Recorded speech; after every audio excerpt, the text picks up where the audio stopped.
किस्सा आशिक सादिक दा कलाम दाइम इकबाल।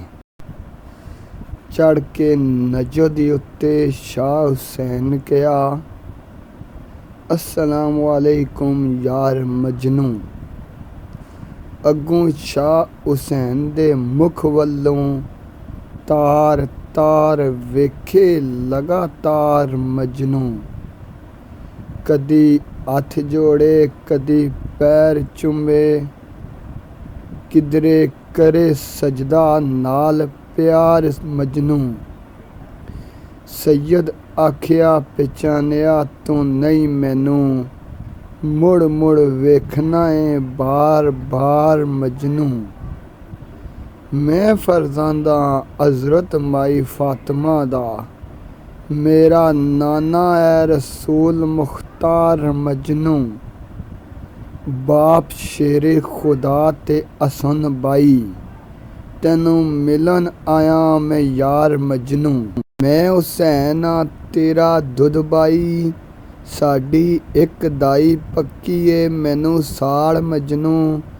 डैम सुनदियों सार सरकार तोड़ी, रोक के कहन लगा उथे बेकरार मजनू।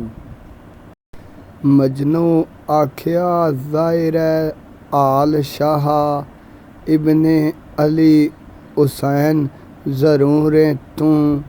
तेरे असब नसब दा नहीं वाकफ, फिर भी साफ दिसना है शोला तूर है तू। बेमिसाल अजूर दे नूर विचों, बेमिसाल अजूर दा नूर है तू। लैला ज़ात कदीम दा नूर जेड़ा, उसे नूर दा नूर ज़हूर है तू। तेरे नैना ने लैला दियां वांग नैना, अंदर मस्तियां विच मस्त महमूर है तू। लैला ला इलाहा चश्मा फैज़ दा, फैज़ गंजूर है तू।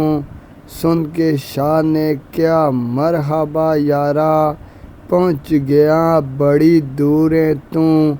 तेरा विच मजाज ए मकाम आली, मजनू विच दरगाह दे मंजूर है तू। अरफ बिनाया विच मजबूर है तू, माने दुनिया विच मशहूर है तू। सच्चे इश्क दी बरकत नाल दाएं मशहूर, ता यौमे नशूर है तू।